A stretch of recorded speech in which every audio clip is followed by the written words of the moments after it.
O, sige na, lipat mo na. Luluto lang sisig si Daddy. Yung discount nga po, sir, pagka nag-final quotation na sila, yung pinaka-final na price,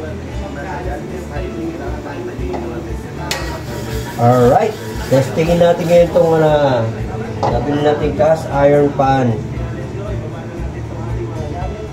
Luluto tayo ng sisig. And sabi naman niya sa akin, i-send ko daw sa kanya eh, para...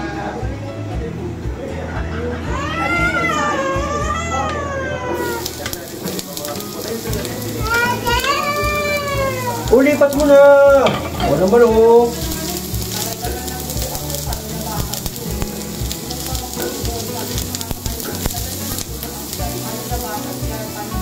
Kung gagamitan ng bakal niya, para din matalaga. Yes!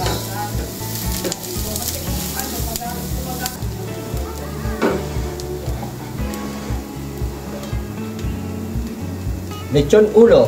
Lagyan natin ng lechon ulo. Tinagtad ko na. Ito yung konting portion na ng lechong ulong baboy. Yung iba kasi sinigang ko. So, gawa tayo sisig. Sarap. Ano me? Yummy! Ano yan? Tortang? Ano torta? Sisig yan! Ah, sisig ba yan? Yes! Sisig! Siyempre, hindi lang basta... Saan ba yun? Golden toyo Ay, hindi lang. ko lang bukas to. Lalagyan na natin konting toyo pang palasa lang ba? Pagsasalin mo sa bote, parang hindi ko yan. Dapat pinaitis siya. Oh, easy.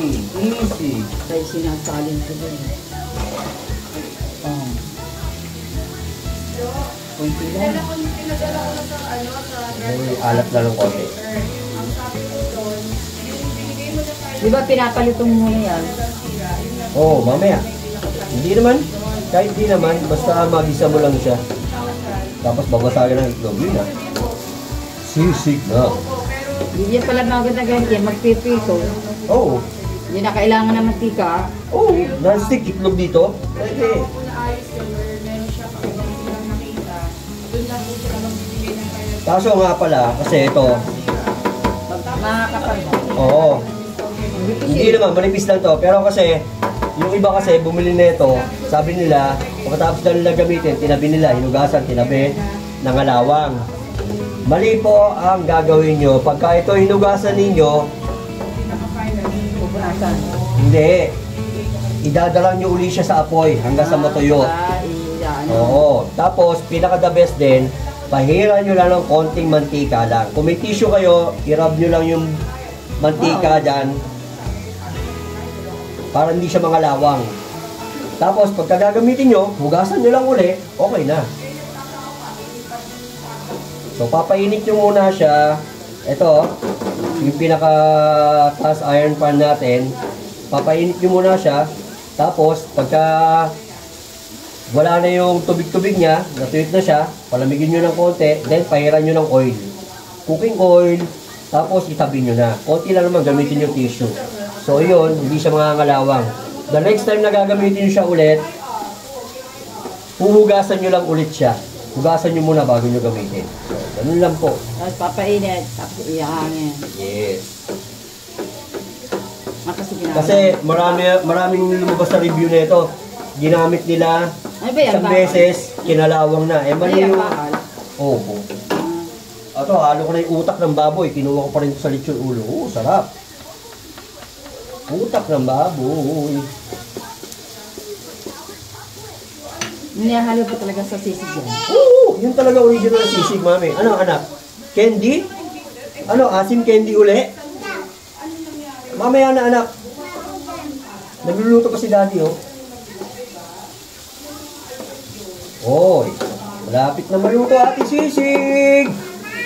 Konti na lang, babasagan ko na ng itlog.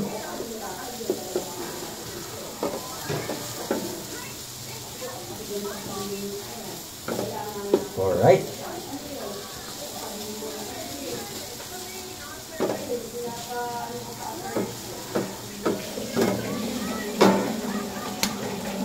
Sige na, basagan na natin ng itlog.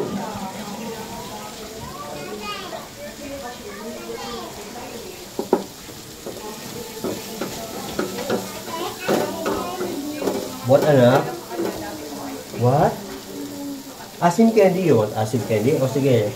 Nakatapos si daddy, ha? Sige lang, luluto lang kasi si daddy. Saglit lang, ha? Kulit ng anak ko, ha? Yan na, pasagan natin ng itlog. Sisig na talaga. Tanga na. Malanjo, sumama. Okay lang yan. Masyado malakas yung pagkakabasag ko, eh. Okay lang yan. Yan na, tapos mix-mix. Baka sa atin ng konti. Para maganda yung ano. Luto.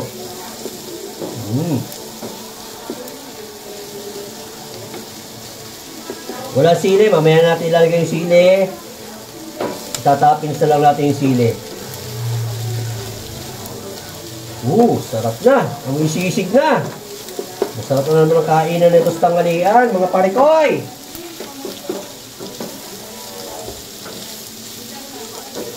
Alright. Ayos na. Ito na.